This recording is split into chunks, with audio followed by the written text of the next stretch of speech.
Ake ngikhuleke umhlaba wonke nasendaweni zonke la kuhamba kufinyelele khona lo mfanekiso oqoshiwe. Ibizo lami umlekeleli umfokambanjwa uKhathini uMagutshwa. Umshana wakofuze Fulele omashiya amahlangatha azoshumayela. Umzukulu kaMdumo kaThumbula Tshatatsha kaPheshe kaMaguyane kaVaphi kaNokhonjwa. Inyanga lebafowethu elapha ngolwazi ezinye inyanga zelapha ngamakhaya.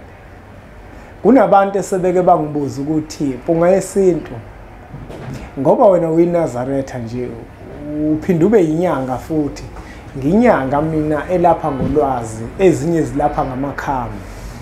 Ngeke ke futhi ngingene ngigxile kakhulu lapho ngilongikhuluma ngichaza into eziningi ngoba ngiyaqonda ukuthi kunabantu imiqondo yabo emfishane. Uyabona esikoleni njengoba thina sasithi masiphasa abanye bafeyile. Lokho kuveza ngokusobala ukuthi imiqondo yabantu ayilingane nendlela ecabanga ngayo futhi ayifani. Uyabona enkolweni kunenqaba yodokotela, ngizokwenzela isibonelo ngenkolo kaShembe. Kunenqaba yodokotela, kunenqaba yamanesi. Sikhuluma nje kulomhlangano odlule bekukhona ikliniki lapha, kukhona odokotela abelaphi bonke labo akade belapha abantu. Kodwa umuntu uma ebona umuntu oyiNazaretha othola ukuthi ulapha ngokwesintu, lo muntu lo sembukela phansi, lo muntu usebone ngathi akakhona. Ayisukeke inkungu emehlweni ethu. Mawumuntu kubalekile ukuthi ukucabanga kwakho kusabalale kujule. Ngelinye ilanga ngaxoxa ukuthi kunomuntu owafika kubhombela. Uma efika kubhombela wamtshela ukuthi ubhombela ngeke akwazi ukumsiza kulokufo kumphethe. Kodwa umuntu oyomsiza kulokufo kumphethe usemncane usakhula, kohamba isikhathi abe inyanga, amukela izikhwama zoyise bakhe zokwelapha. Uyena oyoqeda ukufo kumphethe. Wena uthini ke wena? Ubhombela indlamhlathi yayizalwa inyanga enkulu. Kanti ubunyanga bunani ngoba ubunyanga umuntu lo osuke esiza abantu. Shiya wena ukuthi unolwazi lwale nyanga lezi zemlingo ezithwele zenza into ezingasile. Sikhuluma ngomuntu uthina okwazi ukusiza abantu uma benezifo. Akanalo icala uNkulunkulu lo muntu. Nelincane. Yabona njengoba odokotela bengaka, bonke labo bantu bayefana nenyanga. Yingakho futhi kubalekile ukuthi ungaziboni wena ungcono uma kuukuthi wahamba waya kudokotela, omunye wahamba wayinyangeni. Ngoba abantu abaningi umuntu ukwazi ngisho ukushumayela sukuma amashumayele okuthi ngathi nginenkinga ngaya kudokotela, mangifika udokotela wangisiza. Kodwa umuntu omunye umezokhuluma athi wahamba wayinyangeni bese kuvele kube sengathi akakholwa. Ayisukeke inkungu emehlweni abantu. Uma kuukuthi uyikholwa usebenzisa amaphilisi, kufanele uzazi ukuthi uyefana nomuntu osebenzisa izizwe. Ngoba amanye amaphilisi akhiwa ngezicubu zabantu. Akuvumelekile ukudla izicubu zabantu.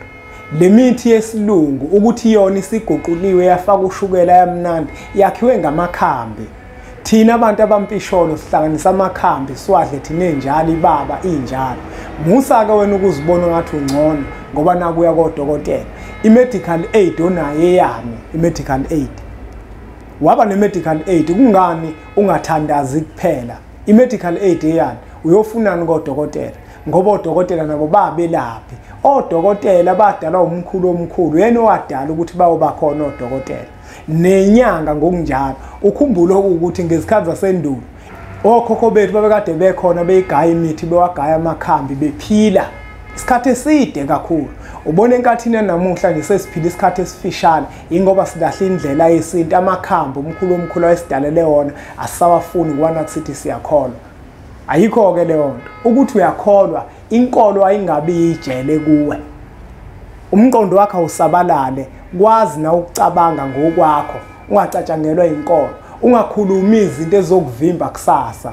Uthi usufuna ukuyenza into bese emva kwalokho usakwazi ukuyenza ngesizathu sokuthi wasuke wena wayenza yaba udonga phambi kwakho. Akusho ukuthi umuntu uma aphiwa ukwelapha abantu, aphiwa ukusiza abantu bese kube sengathi ke manje yena akakholwa.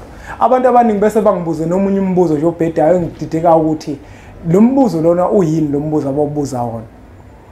Ngidide ukuthi mbuzo umuntu lo athi umuntu wena njengoba phela uyiNazaretha ufanele ukusebenza ngesiNazaretha.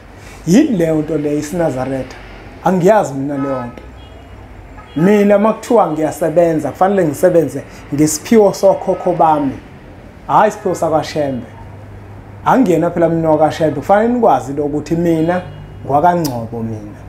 Njengoba nginje mina ngumbanjwa ngumshana wakwaNgcobo, angikwazi ukusebenza ngendlela yakaShembe ngoba angiyena wakaShembe.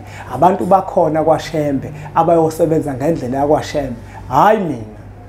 Mina ngosebenza ngendlela yokhokho bami, ngosebenza ngendlela yofuze fulelo mashiya amahlangatha azoshumayela bebambisene nombanjwa. Manje siyiyeke leyo nto kulokuthiwa umuntu usebenzisa iNazaretha, ayikho leyo nto. Ayikho into ekuthiwa isiNazaretha. Umuntu nomuntu osiza abantu noma ngaze kuthiwa yiNazaretha uyabathandazela abantu egameni likaShembe, vele uShembe uNkulunkulu. Kodwa lowo muntu usuke esebenza ngesiphiwo sakubo, usebenza ngesiphiwo sabantu abadala bakubo, hayi ukuthi usebenza ngesiphiwo sakaShembe. Asihlukanise leyo nto. Akekho umuntu wakwesinye isibongo onesiphiwo sakwaShembe, cha, ayikho leyo nto. Kodwa umuntu nomuntu unesiphiwo sakubo asabelwe amathamba alele phansi kothula lomhlaba. Angikwazi ke mina ukuthi ngizosebenza ngesiphiwo sakaShembe, ngiyazi leyo nto mina. Mina ngazi ukuthi uma nginesiphiwo kufuna kube isiphiwo sakaNgcobo komalume bami noma kube isiphiwo sakithi koMbanja koKhathini. Ukuthi uma ngithandaza ngibiza uShembe, ingoba vele uShembe umkhulu omkhulu. Kufanele uma ngithandaza ngithandaze yena. Ngoba vele umkhulu omkhulu. Ngeke ke futhi kuzongibeka icala noma ubeke omunye umuntu icala ukuthi ubasiza kanjani pho abantu ekubeni ethandaza uShembe. uShembe vele phela uNkulunkulu. Lo nkulunkulu ekuyena osipha iziphiwo namathalente bese yena asebenze ngawo. Kodwa uma kusagcwele inkungu ekhanda kuwena ngeke ukwazi ukubona konke lokho. Hayi ngingawageqa amagulu. Angikukhumbuza ukuthi incwadi zethu zisekhona zikwispecial. Zizonke 1150 kuhlangene nendleko zokukuthumelela. Uma kuukuthi uzofika eMphelandaba, uyakwazi eMphelandaba ukuthi uzithole ngo1000 rand zizonke zikhombo. Uma ufuna sikuthumelele 1150. Abantu abaningi bavele bagcine ngokukhuluma. Ispecial mase siphelile bese baphinde bakhala. Ingakho ke sithe asithi ukwelula mbijana. Sengiphetha ngithi ayisuka inkungu emehlweni abantu. Abantu abakhaliphe bakwazi ukucabanga basabalale.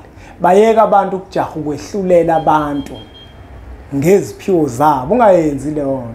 Kakhulukazi labantu abafundile bafundela ubudokotela. Bayefana nabantu abelapha ngokwendabuko ngoba noma ungasebenzisa amaphilisi uzothola ukuthi wena amaphilisi owasebenzisayo afakwe izicubu zabantu, awusehlukile nomuntu osebenzisa izizwe. Yabona umuntu umebhema izizwe ufana naye inseke uma kuuthi wena udla amaphilisi. Ayikho ke into ekuthiwa isiphiwo sakaShembe kusho umuntu. Nanginaso ke isiphiwo sakaShembe mina. Abayeka abantu lobe ngitshela ukuthi kufana ngabo usebenza ngesinazaretha, ayikho into enjalo. Umuntu nomuntu unesiphiwo sakubo. Umuntu okutshela ukuthi usebenza isinazaretha into engekho leyo nto. Udlalela ngawo nje ukhuthuza wena ngegama likaShembe.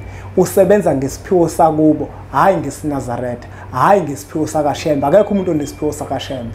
Umuntu nomuntu unesiphiwo sakubo. Abantu bakwaShembe abayoba nesiphiwo sakwaShembe. Ake sithi ke nje impunga